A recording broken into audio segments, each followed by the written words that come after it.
தமிழக பாஜகவை புதைப்பது எல் முருகனா? பரபரப்பை கிளப்பிய சின்னப்ப கணேசன்.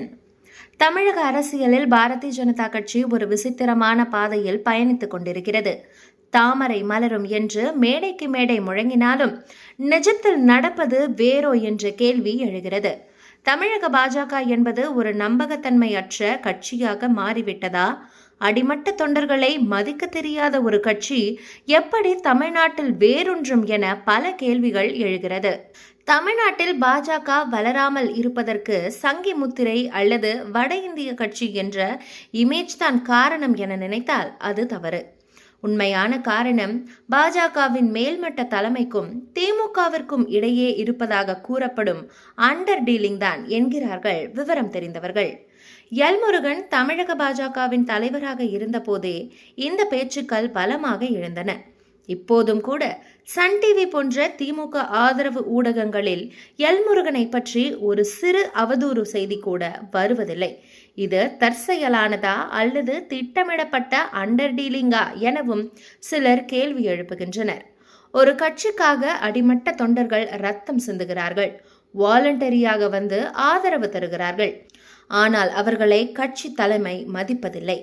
மேல்மட்ட தலைவர்கள் தங்களுக்குள் ஒரு ரகசிய உடன்படிக்கை வைத்துக்கொண்டு தொண்டர்களை பகடக்காய்களாக பயன்படுத்துகிறார்கள் என்ற குற்றச்சாட்டு இன்று பாஜக கட்சிக்குள்ளேயே எதிரொலிக்க தொடங்கிவிட்டது. தொண்டர்களை மதிக்காத எந்த கட்சியும் மக்கள் மத்தியில் வளர முடியாது என்பதற்கு தமிழக பாஜக சிறந்த சான்று என்கிறார்கள் ஆதங்கப்படும் பாஜக ஆதரவாளர்கள். மத்திய அமைச்சராக இருக்கும் எல் முருகன் தற்போது அதிமுக தயவில் மீண்டும் ஒரு வெற்றியை பெற துடித்தார். ஆனால் அவிநாசியில் அவர் தோல்வியை தழுவியுள்ளார். சொந்த பலத்தில் நிற்க திராணி இல்லாத ஒரு கட்சி எப்படி தமிழ்நாட்டின் மாற்று சக்தியாக மாறும்? அண்ணாமலைக்கு ஆதரவாக செயல்படுபவர்களை புறக்கணிப்பது, பழைய பாணியிலான அரசியலை தொடருவது என்பதுதான் பாஜகவை பலவீனப்படுத்திக் கொண்டே இருக்கிறது. சமீபத்தில் இயக்குனர் சின்னப்ப கணேசன் மற்றும் இசக்கி போன்றவர்கள் வெளிப்படையாகவே தங்களது அதிருப்திகளை வெளிப்படுத்தியுள்ளனர். ஒரு மத்திய அமைச்சரை தொடர்பு கொள்ள ஒரு மாவட்ட நிர்வாகிக்கே வழியில்லை என்றால் சாமானிய மக்களின் நிலை என்ன? கட்சியின் விளம்பர படமாகவே ஒரு படம் எடுக்கப்பட்டும் அதற்கு உரிய அங்கீகாரம் கிடைக்காதது ஏன்?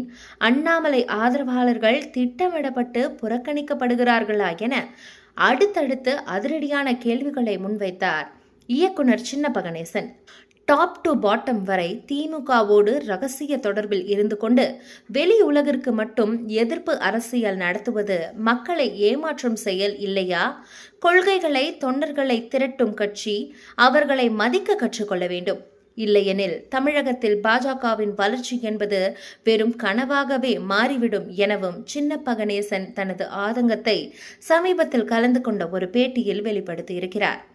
எல் முருகன் மற்றும் பாஜகவின் இந்த ரகசிய அரசியல் பற்றி நீங்க என்ன நினைக்கிறீங்க அப்படின்றத கமெண்ட்ல சொல்லுங்க. இது போன்ற இன்ட்ரெஸ்டிங்கான பொலிட்டிக்கல் அப்டேட்களை உடனுக்குடன் தெரிந்து கொள்ள ஸ்கிரீன் டிஎன் சேனலை ஃபாலோ பண்ணுங்க.